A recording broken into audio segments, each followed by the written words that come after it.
we remain steadfast in our commitment in delivering local news that matters. Stories that inspire. Enriching the lives of Filipinos in the Philippines and across the globe. This is your GMA Regional TV. Buong puso para sa Pilipino. Ito ang inyong Regional TV News. Magandang araw, ito ang inyong Regional TV News. Hatid namin ang mga pinakamalaki at pinakahuling balita mula sa Luzon. Ako po si Chris Zuniga. Mula rito sa Visayas, ako po si Cecil Kibod Castro. At mula naman dito sa Mindanao, ako po si Sara Hilomen Velasco. Sa pool sa CCTV ang pag-iwan sa isang sanggol sa simbahan sa Pili, Camarines Sur. Nakatutok Jessica Kalinog ng GMA Regional TV Balitang Bicolandia. Sa CCTV footage na ito, makikita ang pagpasok ng isang babae at lalaki sa isang simbahan sa Barangay Palestina sa bayan ng Pili, Camarines Sur habang karga ang isang sanggol. Pero sa paglabas ng mga ito sa simbahan, mapapansin sa video na wala ng karga na sanggol ang babae. Matapos ang ilang minuto, doon na nadiskubre ng mga tao sa confessional o kumpisala ng simbahan ang umiiyak na sanggol. May pusod pa raw ang sanggol nang matagpuan ito. Kami muna ma'am sa Aritsyo, check up si Aki. Okay ma'am po. Tapos ayun na po ang turnover po naman kang MSWD po. So yun naman po naman si mga tawang po kang MSWD. Tapos sa women's case po kang Pili. Nasa mabuting kalagayan na ang sanggol at kasalukuyang nasa pangangalaga ng isang childcare facility sa Bicol Region. Ayon sa Pili Municipal Police Station, ang pag-abandona sa isang sanggol o batang nasa 18 anyos pababa ay paglabag sa Republic Act 7610 o ang Special Protection of Children Against Abuse, Exploitation and Discrimination Act. Ang ina ng sanggol ay pwede raw makasuhan ng Women and Children Protection Desk ng PNP, kabilang na ang mga taong tumulong o kasabwat nito sa pag-abandona. Mayo pang nakakabisto pero ang satuya pong WCPD investigator ay hahanap ng mga clear footage ng CCTV sa area. Tanganing ma-identify ta itong itong personality duman, sarong lalaki, sarong babae. And possible makuha din si identity itong sasakyan na ginamit para po ma-identify ta sinda.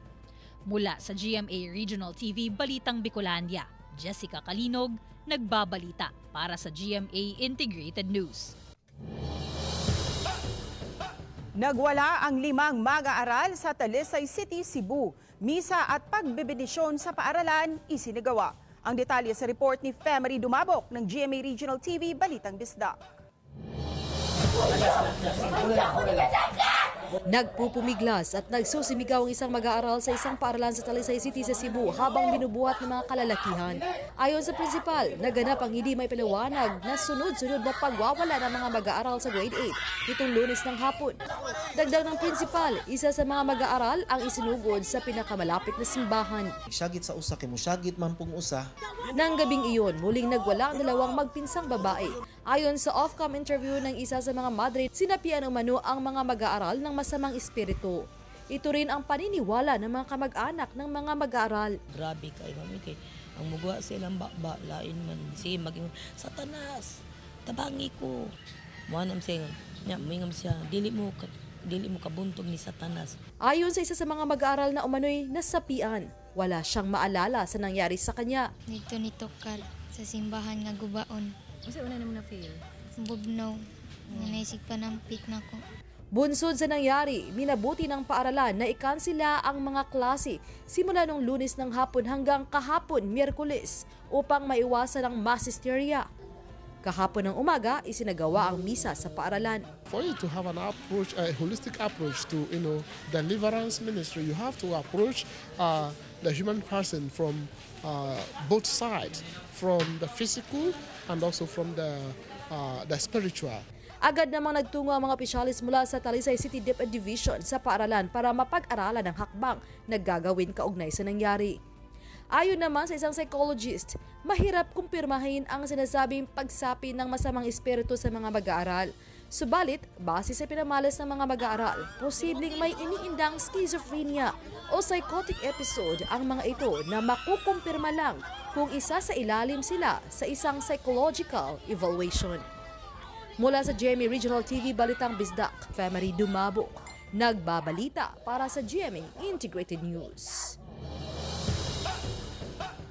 Patay ang isang ina at bagong silang na sanggol nito matapos masunog ang kanilang bahay sa Dipolog City. Yan ang balitang tinutukan ni Krisa Dapitan ng GMA Regional TV 1 Mindanao.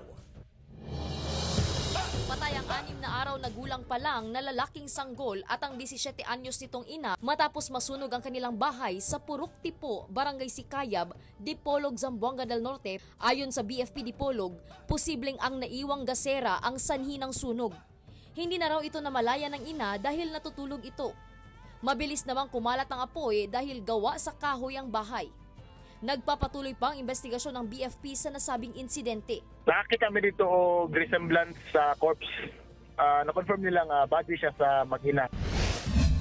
Sa Zamboanga City, 29 na bahay na gawa sa light materials ang nasunog sa Barangay Daap, Sangali. Tinatayang aabot sa 400,000 pesos ang danyos ng sunog. Kasalukuyang nananatili sa covered court ng Barangay Daap, Sangali ang 31 pamilya na nasunugan. Ayon sa Barangay Council, nakikipag-ugnayan na sila sa Zamboanga LGU para sa relocation ng mga nasunugan. Nagpapatuloy pa ang investigasyon ng BFP sa sanhi ng sunog. Wala namang naitalang sugatan sa insidente. Malaking apoy at makapal na usok. Ito ang tumambad sa mga residente ng Barangay Airport, Bandurriao, Martes ng umaga. Maliban sa BFP, tumulong din ang mga residente sa pag-apula ng apoy ngunit mabilis na kumalat dahil karamihan sa mga bahay gawa sa light materials. Sa datos ng Iloilo CDRRMO, 55 ang total gutted at 48 ang partially damaged na mga kabahayan. Nagpapatuloy pa ang pagtukoy ng BFP sa pinagmulan ng sunog na posible mula sa naiwang niluto o palyadong linya ng kuryente. Mula sa GMA Regional TV 1 Mindanao, Krisa Dapitan, nagbabalita para sa GMA Integrated News. Nakitang nakahandusay at wala ng buhay ang lalaking ito sa gitna ng maisan sa Barangay Aliaga, Malasiki, Pangasinan. Nakilala ang lalaki na si Rodolfo Pereras, 65 anyos, isang magsasaka. Maaga raw na umalis sa kanilang bahay si Pereras papunta sa bukid at magsisigaraw sana bilang paghahanda niya sa kanyang pagtatanim, pero hindi na siya nakauwi. Sa death certificate, lumalabas sa atake sa puso ang ikinamatay ng biktima. Hinala ng pamilya, inatake ang biktima dahil sa matinding init ng panahon. Walang nakikitang foul play ang PNP sa insidente. Ayon naman sa Health Authority, makakasama para sa mga may hypertension at sakit sa puso ang matagal na pagkabilad sa init. Samantala, mga aktibidad sa Strawberry Festival 2024 nagsimula na. Mula sa Benguet, nakatutok doon. Live si Jasmine Gabriel Galvan ng GMA Regional TV 1 North Central Luzon. Jasmine? Good morning, Chris. Good morning, mga kapuso. Alam mo, Chris, masaya at makulay ang selebrasyon ng Strawberry Festival ngayong taon. Actually, ang lokal na pamahalaan ay naghahanda na para doon sa mga iba't ibang activities na ating aasahan. Napakarami kasing mga nakalinya na activities para sa festival at pinaka-inaabangan syempre yung Strawberry Fest na gaganapin by March 17. Tampok syempre ang nasa 12,500 na cupcakes na gawa sa strawberry. Yan ay sabay-sabay na lalantakan ng ating mga kapuso dahil syempre talagang yan yung ipinagmamalaking produkto ng ating mga kababayan. Alam mo, Chris, isa rin sa pinakadinarayo ngayon dito sa ating kinaroroonan yung Strawberry Lane dahil napakarami mga pagkain dito. Ang napakasarap naman talaga dahil gawa sa strawberry. No wonder na as early as 7 a.m. ay napakarami ng mga nakahilera dito na kumakain dahil marami silang mapagpipilian at syempre ipasilip natin sa ating mga kapuso yung mga napakasarap na mga pagkain dito na syempre may sangkap na strawberry. Eto Chris, no, meron tayo ditong strawberry yema cake, merong graham na strawberry, meron din tayo mga yogurt, mga shakes na strawberry, may mga cakes din. Kung papansinin mo Chris, talagang unang tingin pa lang alam mo yon, yung ang sarap ng lantakan dahil nga itsura pa lang katakam-takam na siya Chris. At aside from that, napakarami pa, may mga strawberry pa na mga salad, wines, syempre yung mga strawberry jam ay nandirito rin. So talagang ini-enjoy ng ating mga kapuso yung pagbisita dito nga sa lugar. At Chris, alam mo, napakaswerte natin dahil ngayong araw ay naitala naman yung pinakamalamig na temperatura na actually na-record siya this year. 7.2 degrees Celsius na italayan dito sa bayan ng La Trinidad, Benguet. At ayon nga sa Pag-asa, possible daw na sa mga susunod na araw, maranasan pa rin yung paglamig ng panahon o ng klima. At Chris, syempre, bida dito sa Strawberry Lane, ang ipinagmamalaking strawberry na meron tayong red at saka yung white na strawberry. At syempre, hindi natin palalampasin yung pagkakataon na matikman yung ipinagmamalaking produkto ng La Trinidad. So ito yun Chris, no? Meron tayong red at saka yung white. Tignan natin kung ano ba yung difference ng lasa. Ito naman yung white. Alam mo Chris, parehong napakatamis, napakasarap. Yung white, medyo meron siyang unique taste. Actually, mas matamis siya at saka watery. So, nakadepende pa rin syempre yun sa panlasa ng ating mga kapuso.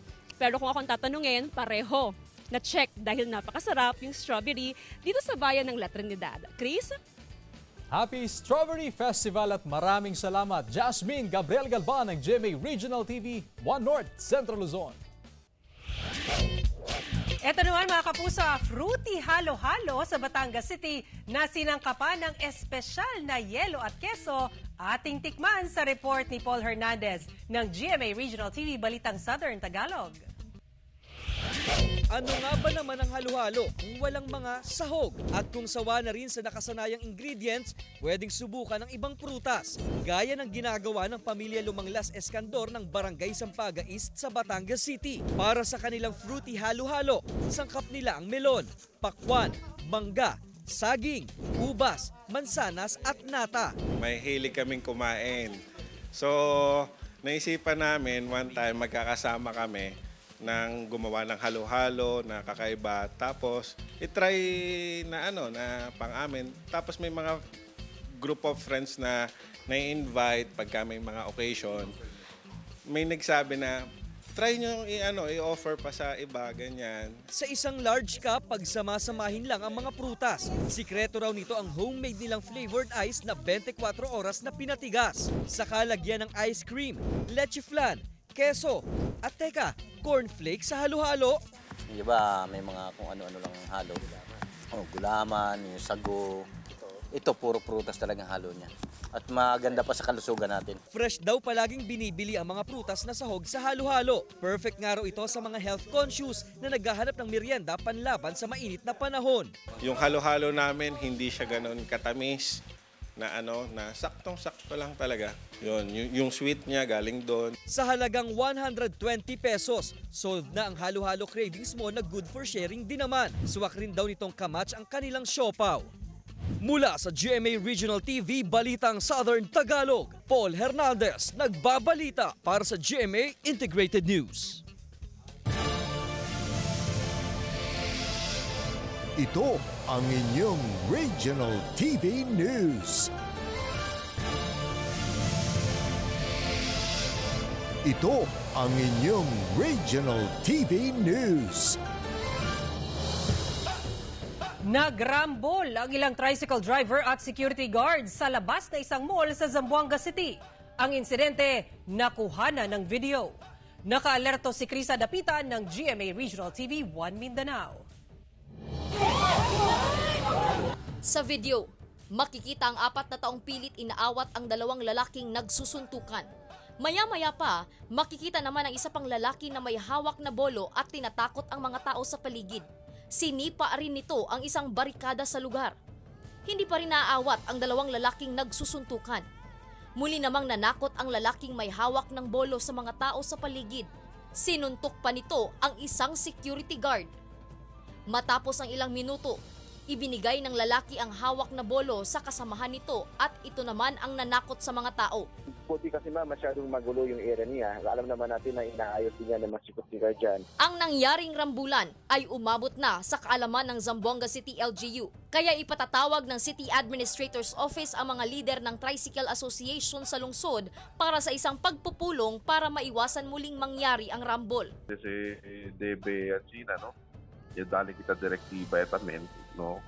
Puska ko na sa mga tricycle drivers na involved. Mula sa GMA Regional TV 1 Mindanao, Krisa Dapitan, nagbabalita para sa GMA Integrated News. Sinampahan na ng kasong evasion through negligence ang 3 pulis na naka-duty nang mangyari ang pagtakas ng preso na si Gabriel Carlo Tabon sa custodial facility ng Haro Police Station sa Iloilo City. Inutusan umano ng jailer na maglinis ng lumang police station si Tabon pasado alas 7 Miyerkules ng umaga noong nakaraang linggo. Ngunit napag-alaman na tumakas na pala ito bandang alas 3 ng hapon. Patuloy pa ring pinaghahanap ng pulisya ang tumakas na preso na may kinakaharap na kasong estafa. Hindi muna pinangalanan ng Iloilo City Police Office ang 3 pulis na sinampahan ng kaso. Kasalukuyang nananatili ang mga ito sa ICPO headquarters habang hinihintay ang rekomendasyon ng City Intelligence and Detective Management Unit ukol sa isasampang kasong administratibo sa mga ito. Maliban sa kanila, iniimbestigahan din ang hepe ng Haro PNP na si Major Eduardo Chacon Jr. Mahigit sa 100 baboy ang isinailalim sa magkakahiwalay na culling operation sa Rosario, La Union. Ang detalye sa report ni Ivy Hernando ng GMA Regional TV 1 North Central Luzon. Naitala ang unang kaso ng African Swine Fever sa Region 1 ngayong 2024 sa Barangay Puzon, Rosario, La Union. Ayon sa DA Region 1, 182 na baboy ang isinailalim sa mandatory culling operation sa 500-meter radius mula sa Ground Zero, kung saan inabot ang Barangay Tayak at ng Kamotyan. 15 hog grazers ang apektado. Ang dami ng baboy at dikit-dikit daw ng mga bahay ang dahilan sa sapilitang pagkatay. Ang isang issue kasi natin dyan kung nag-selective culling tayo, kasi itong mga healthy pa na mga baboy na nakikita natin na walang symptoms or ASF, baka ilabas nila sa area. Kaya yun pa yung isang source ng infection sa other barangay or other municipalities. Kaya bilang paghihigpit para hindi na kumalat ang ASF, mga marketable size at malusog na baboy na sertipikado ng barangay na nagmula sa labas ng 500-meter radius ang tanging pwedeng katayin sa slaughterhouse ng LGU at maaaring i-consume. Sa datos naman ng National ASF Prevention and Control Program, nananatiling apektado ng African Swine Fever ang mga alagang baboy sa 29 na bayan at syudad sa Rehiyon 1. 15 bayan sa Ilocos Sur, 7 bayan sa La Union at 7 bayan sa Pangasinan ang nasa red zones. Sa kabila ng banta ng ASF, sapat daw ang supply ng karne ng baboy sa Region 1 ayon sa DA. Mula sa GMA Regional TV 1 North Central Luzon, Ivy Hernando, nagbabalita para sa GMA Integrated News. Mabibilang ang mga pumapasok na pasahero sa Batangas Port at habang hindi pa buhos ang mga magsisipagtawid dagat, tuloy ang refurbishment, maintenance at repair sa loob ng terminal building. Paghahanda ito para sa inaasahang dagsa ng mga magbabakasyon pagpasok ng Holy Week. Ayon sa PPA Batangas, madaragdagan ang seating capacity sa passenger terminal building. Tiniyak din ng pamunuan ng Batangas Port ang kalinisan sa kanilang terminal building. Kasama raw sa housekeeping activities sa pier ang pest control para maiwasan ang pagkakaroon ng surot sa lugar. Ilang kapuso stars at personalities binigyan ng bituin sa Eastwood City Walk of Fame. Narito ang report. Binigyan ng bituin sa 18th edition ng Eastwood City Walk of Fame ceremony sina Miss Universe Philippines 2023 Top 10 finalist at Sparkle star Michelle D, Pulang Araw star Sanya Lopez, Abot Kamay na Pangarap star Richard Yap, at Sparkle GMA Artist Center consultant Johnny Manahan o mas kilala na si Mr. M. Pinarangalan din sina GMA Integrated News Showbiz reporter Lar Santiago at DZBB anchor Joel Reyes-Zubel na nag-iisang awardee sa radio category. Maging si GMA Chairman Attorney Felipe L. Gozon may bituin na rin. I'm very, very proud and privileged to have this walk of fame, sidewalk tonight. Full support sa kanila sina GMA President and CEO Gilberto Duavit Jr. at Senior Vice President Attorney Annette Gozon Valdez. Congratulations to everyone and sana maging inspiration kayo sa lahat ng tao sa industriya. Ilan pa ang kinilala sa larangan ng pelikula, teatro at musika. Si Kuya Germs o Herman Moreno ang nagtatag ng Walk of Fame noong 2005 na layuning bigyang parangal ang iba't ibang personality sa news, entertainment at iba pang larangan. Bukod sa induction ceremony, nag-alay din ng bulaklak at nagtirik ng kandila para sa bituin ng yumaong multi-awarded actress na si Jacqueline Jose. Muling nilangoy ng 16 anyos na si Trisa Tabamo ang tagumpay matapos mag-uwi ng 9 na gold medals sa 2024 Asian Open School Invitational Swimming Championship sa Bangkok, Thailand. Dagdag pa rito ang 3 silver medals sa iba't ibang kategorya. Grade 11 student sa public school si Trisa na tubong Tarlac City. 6 na taong gulang pa lamang daw siya nang makahiligan ng swimming. Alay naman daw niya ang tagumpay sa mga magulang, coaches at mga taong tumulong para makasali siya sa international competition.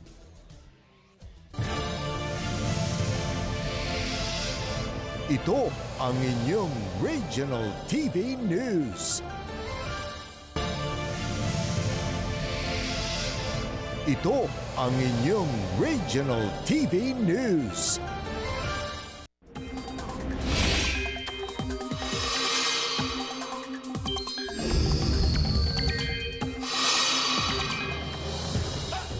Tagaktak ang pawis ang marami nating kapuso dahil sa mainit na panahon na naranasan sa ilang bahagi ng bansa. Umabot sa 42 degrees Celsius ang heat index o damang init kahapon yan sa Rojas, Capiz at sa Dumangas, Iloilo.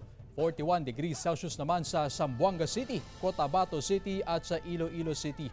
Umabot naman sa 37 degrees Celsius ang heat index kahapon sa Quezon City. Ngayong araw, asahan muli ang maayos pero mainit at maalinsangang panahon sa malaking bahagi ng ating bansa. Ayon sa Pag-asa, easterlies ang nakakaapekto pa rin sa Southern Luzon, Visayas at Mindanao. Base naman sa rainfall forecast ng Metro Weather, mababa ang tsansa ng ulan sa halos buong bansa maliban na lang sa ilang lugar na maaring magkaroon ng light to moderate rains. Patay ang lalaking patawid sa kalsada matapos na salpukin ang motorsiklo sa Padre Garcia, Batangas. May detalye si Hazel Alviar ng GMA Regional TV, Balitang Southern Tagalog. Sa kuha ng CCTV camera, makikita ang isang lalaki na palabas sa isang subdibisyon sa bahagi ng National Road sa Barangay Banaba, Padre Garcia, Batangas. Papatawid na sana ang 61 anyos na lalaki para bumili sa tindahan sa kabilang linya ng kalsada nang biglang dumating ang isang motorsiklo at nasalpok ang biktima. Sa lakas ng impact, tumilapon pa ang biktima at ang rider ng motorsiklo. Habang dinadrive niya yung minamaneho ang kanyang motorcycle, ayon sa kanya na biglang tumawid at patakbong patawid na inabot niya sa may medyo gitna, inner na lane ng kalsada.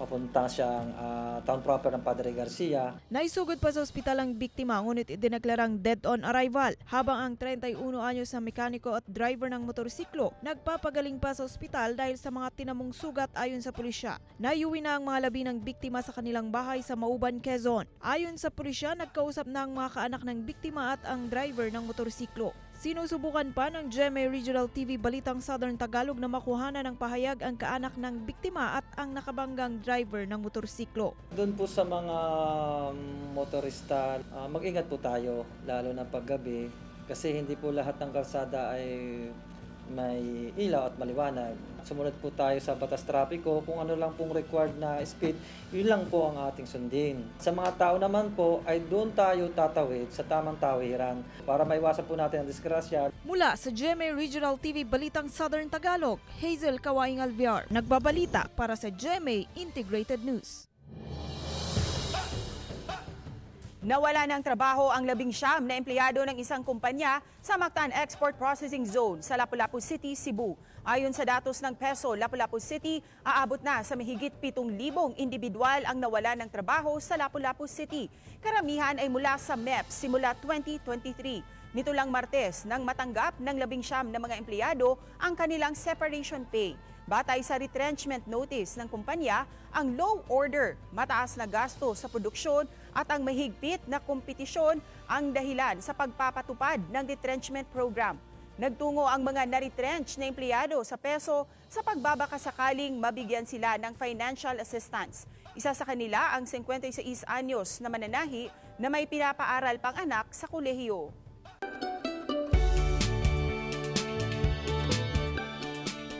Dinarayo ngayon ng mga turista ang 3 talon sa San Andres, Catanduanes dahil sa magandang tanawin at malamig na tubig. Atin niyang pasyalan sa report ni Chris Novello ng GMA Regional TV Balitang Bicolandia. Bunsod ng mainit na panahon na nararamdaman na ngayon sa Bicol Region, isa ang Catanduanes sa mga probinsya sa rehiyon na unti-unti nang dinadagsan ng mga turista at bisita. Ang Barangay San Vicente sa bayan ng San Andres ay bihira lang daw pinupuntahan ng mga turista, pero dito pala matatagpuan ang 3 nagagandahang waterfalls sa probinsya. 15 minutong biyahe lang ito mula sa San Andres proper gamit ang motorsiklo, habang mapapasabak ka rin sa 30 minutes na trekking at pagtawid sa ilog bago marating unang talon ang Kawali Falls. Pero hindi pa rito natatapos ang inyong adventure dahil nandyan din ang Bahaw Waterfalls na halos 15 minutes na lalakarin mula sa Kawali Falls. At ang pangatlong talon ay halos katabi lamang ng Bahaw Falls kung saan wala pa itong formal na pangalan sa ngayon. Maganda din pong dinadayo talaga ng mga turista yan. Kung maaari sana yung kailangan talaga namin yung tinampo o daan pa tungo rito sa amin. Ayon sa Provincial Tourism Officer, mayroon na raw na ginagawang kalsada patungo sa lugar. Sa ngayon, magsasagawa na rin sila ng capacity building para makabuo ng tour guides para sa mga turista. Napaka-blessed ng barangay ng San Vicente kasi meron silang magagandang waterfalls na pwede pong in the future maging tourism attraction. Mula sa GMA Regional TV Balitang Bicolandia, Chris Novello nagbabalita para sa GMA Integrated News. Samantala, mapapanood niyo pong episode na ito sa official website ng GMA Regional TV, www.gmaregionaltv.com. Pwede rin kayong bumisita sa aming official YouTube channel, GMA Regional TV, at i-click ang subscribe button para sa pinakamainit na balita mula sa mga rehiyon. Nais naming pasalamatan ang mga kapuso sa iba't ibang panig ng Pilipinas, maging ang mga kapuso natin abroad. Dahil sa GMA Regional TV, Local News Matters. Kami ang Regional TV News, buong puwersa para sa mas malaking misyon at mas malawak na paglilingkod sa bayan.